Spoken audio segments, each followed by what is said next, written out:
पिंकी नितिन को अपने आंखों में दर्द की आंसू के साथ दिल की दुख भरी बातें कहते कहते कब सो गए पता नहीं चला। पिंकी की दर्द भरी कहानी को सुनकर नितिन को भी आंखों में आंसू आ गया। उसी वक्त नितिन ने सोच लिया था, अगर पिंकी मुझे एक मौका देगी तो मैं उसके सारे दुख दर्द अपने साथ बांट लूँगा।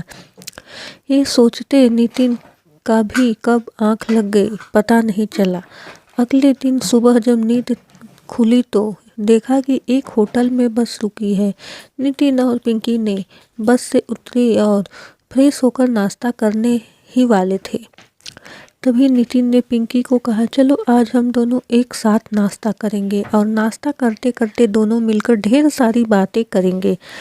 वह नाश्ता करने बैठ गए। तभी पिंकी ने नितिन से कहा, कल सिर्फ मेरे ही बारे में बातें करते करते सो गए और तुम्हारे बारे में पूछना तो मैं भूल ही गई। अच्छा, तुम्हारे बारे में बताओ। नितिन ने हंसते हुए कहा, मेरे बारे में क्या जानोगी? पिंकी ने कहा, कुछ भी, जैसे तुम क्या करते हो, तुम्हारे जीवन में कोई है कि नहीं? नितिन ने कहा, अच्छा, मैं त्रिपुरा में बीएसएफ में जॉब करता हूँ। मेरा नया बीएसएफ में भर्ती हुआ है। ट्रेनिंग ख़त्म करके कुछ दिनों के लिए मैं छुट्टी पे घर गया था और मेरा पहला पोस्टिंग त्रिपुरा में किया गया है। मेरे घर में मेरे माता पिता और एक छोटी बहन है और ये मेरी दुनिया है। तभी मेरी एक ज़िंदगी में कोई आया नहीं। एक लड़की की तलाश में। पिंकी ने कहा, अच्छी लड़की के मतलब? नितिन ने कहा, अच्छी लड़की मतलब बिल्कुल तुम्हारी तरह। पिंकी ने कहा, मेरी तरह क्यों? नितिन ने कहा, क्योंकि आज के ज़माने में तुम्हारी तरह अच्छे नेक दिल वाले मिलना बहुत ही मुश्किल है। पिंकी ने कहा, तो मुझसे ऐसा क्या देखा जो तुम्हारे सामने अच्छा हो गया? नितिन ने कहा, कल ही मुझे पता चल गया था कि तुम्हारे दिल पानी की तरह साफ है, क्योंकि अनजाने में तुम्हारे साथ मेरी घड़ी टूट गया था और उसके लिए जो तुम्हारे मन में एहसास थी, बस वह किसी के मन में नहीं होता। खैर, ये सब बातें छोड़ो, तुम अपना बताओ कि आगे क्या करना है।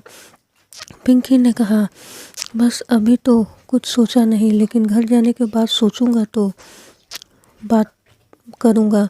यह दोनों बातें करते करते एक दूसरे का बहुत ही अच्छे दोस्त बन गए थे। नितिन ने सोच ही लिया था कि त्रिपुरा में पहुंचते ही पिंकी को अपने दिल की बात बताऊंगा। शायद पिंकी भी मुझे पता नहीं मैं क्या सोच रहा हूँ। ये सोचते दोनों फिर बस में बैठ जाते हैं। कुछ ही देर में बस चलने लगती है। 9 घंटे के बाद पिंकी नींद में अपने सर नितिन के बाहों में रखकर गहरी नींद में सो गई। पिंकी के मासूम चेहरा देखकर नितिन को प्यार की एक अलग दुनिया में लेके चला गया। पिंकी के बालों की खुशबू, नितिन को ऐसा लग रहा था कि इस दुनिया में इससे अच्छा खुशबू और हो ही नहीं सकता। एक खूबसूरत लड़की जब किसी की बाहों में अपना सर रखकर सोती है तो उसे उस वक्त महसूस होता है तो यह अंदाज़ा बाहर का है। नितिन मन ही मन में बोले रहा था, पूरी ज़िंदगी ऐसे ही मेरी बाहों में अपना सर रखकर सोना और मैं इसी तरह तुम्हें निहारता रहूं। नितिन ने जब पिंकी को लेकर तो सपने की दुनिया में खो गया था और वह पिंकी को लेकर अपने ज़िंदगी का एक रंगीन सपना देख रहा था। नितिन को ऐसा लग रहा था कि भगवान ने मुझे उस अपने जीवन की सारी खुशी उसी पल दे दिया। वह पिंकी को लेकर इतना उत्साहित था कि वह खुद भी सोच नहीं सकता। उसी वक्त पिंकी के होठों पर एक प्यारा सा मुस्कुराहट, उसे समझ में देर नहीं लगा कि नितिन उसे पसंद आने लगी। अब पिंकी भी नितिन को मन ही मन में चाहने लगा था।